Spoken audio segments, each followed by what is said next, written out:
luar biasa. Makanya ibu, kalau punya anak bandel, lihat usianya. Ini anak SMP, bandelnya minta ampun. Sudah mulai satu-satu main-main malam minggu kebablasan. Ibu, kalau anak bandel, ceritakan kepahitan ibu kepada anak.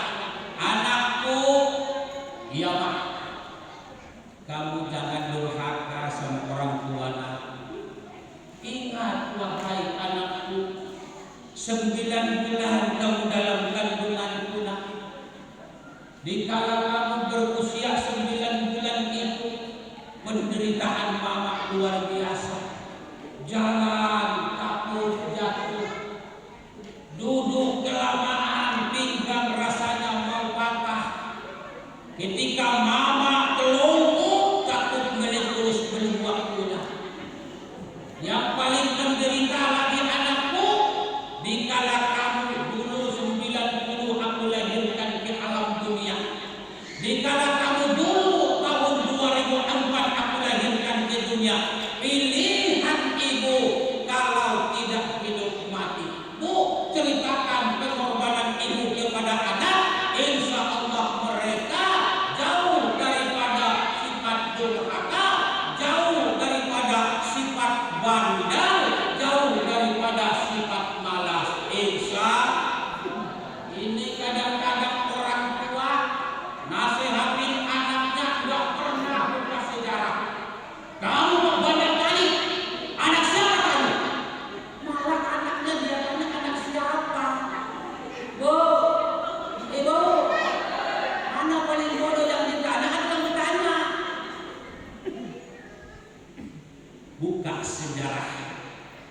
Bisa jadi hari ini anak-anak muda kita buta terhadap berbuat baik kepada orang tua akibat mereka lupa dengan sejarah. Contohnya manusia jahiliyah. Mengapa ada seorang anak mau menikahi ibu kandungnya? Karena dia tidak tahu sejarah.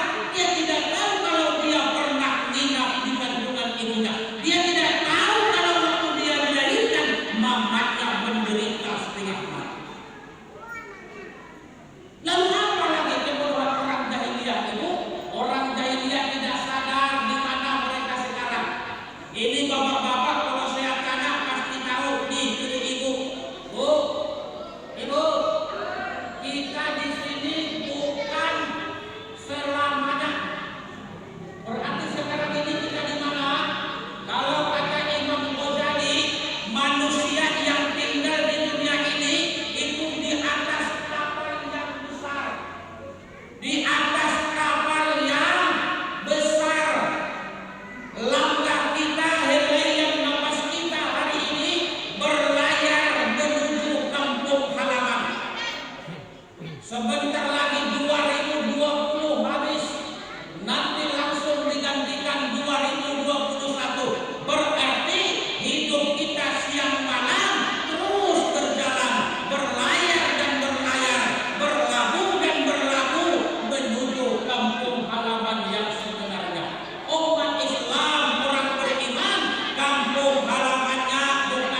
dibawa tidak lain hanyalah amal ibadah.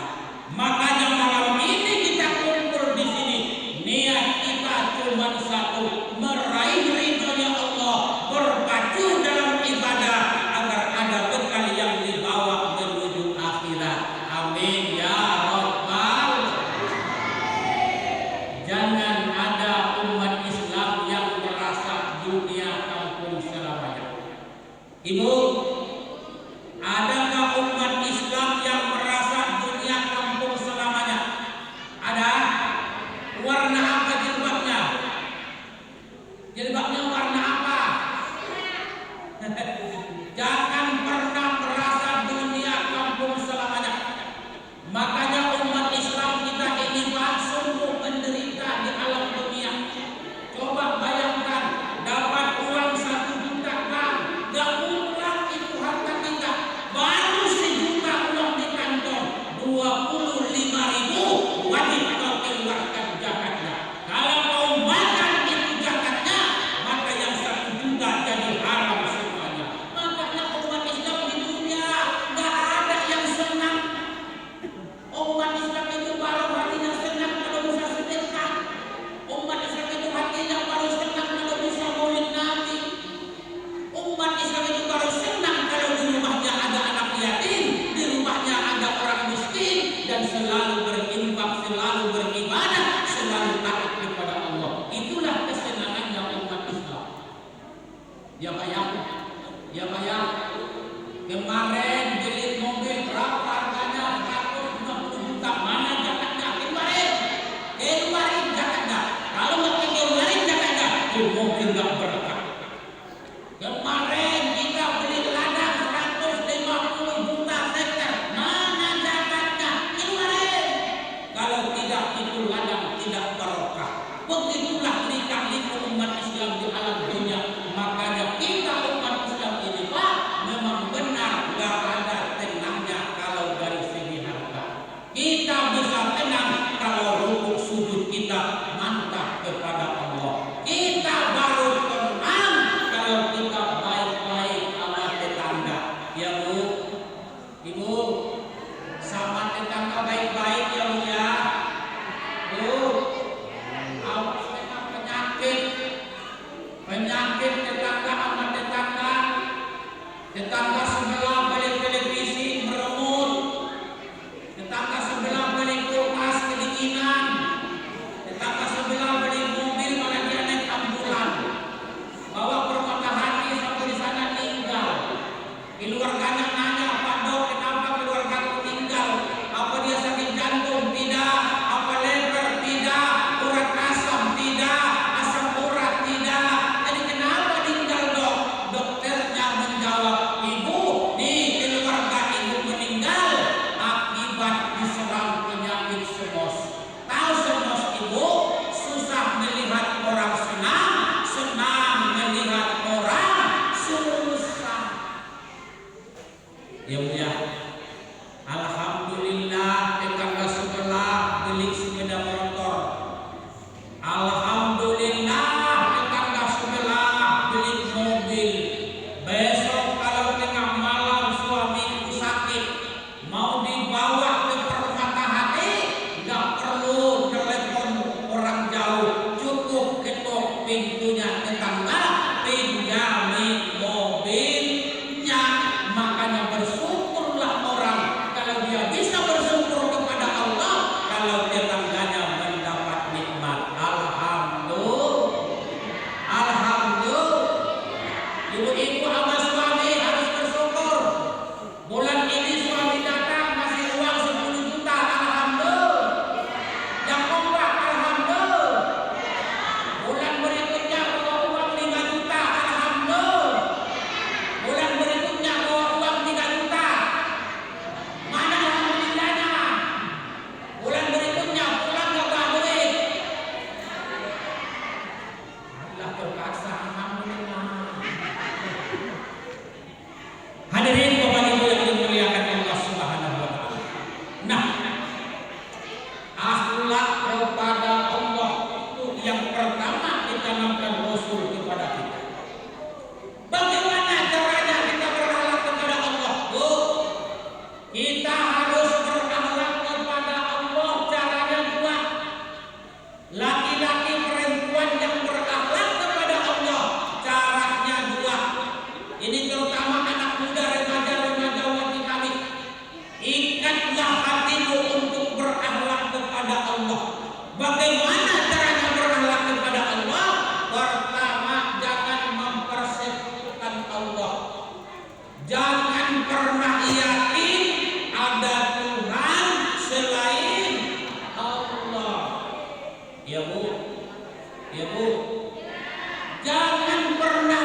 wajahmu sujudkan di hadapan Allah.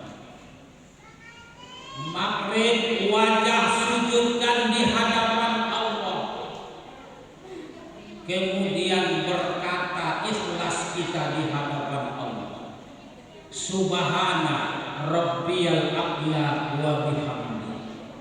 Subhana rabbiyal a'la wa bihamdi. Subhana rabbiyal a'la wa bihamdi. Muka yang indah basuh dengan wudhu, sujudkan di hadapan Allah. Muka yang ganteng basuh dengan wudhu, sujudkan di hadapan Allah. Anak muda yang ganteng sujud, anak mudi yang ganteng sujud di hadapan Allah. Itu namanya kita punya akhlak kepada Allah. Bu, sholat bukan sekedar kewajiban kita. Sholat bukan sekedar tiang agama bagi kita, tapi sholat adalah sesuatu yang membuat rem dalam kehidupan kita agar selamat dari rayuan-rayuan iblis. Maka Allah sampaikan dalam Al-Quran, inna sholata tanha anil fahsya'i wal munkar. Anak muda sholat, insya Allah selamat. Amin ya Rabbal. Ibu-ibu sholat, insya Allah selamat. Amin. Bapak-bapak sholat, insya Allah selamat. Amin ya Rabbal. Kami sebenarnya tadi ingin cepat sholat berjamaah di sini, tapi karena sedikit ada sesuatu pekerjaan sebelum ke sini ngisi dulu, maka terlambat dan kami sholat di kilometer 8. Tapi mengingat bentuknya bangunan masjid ini, pasti kalau sholat di sini ramai. Bu, sholat subuh berapa baris? Hah? Sholat subuh berapa baris? Sholat adalah tempat kita curhat, tempat kita meminta, tempat kita mendekatkan diri kepada Allah.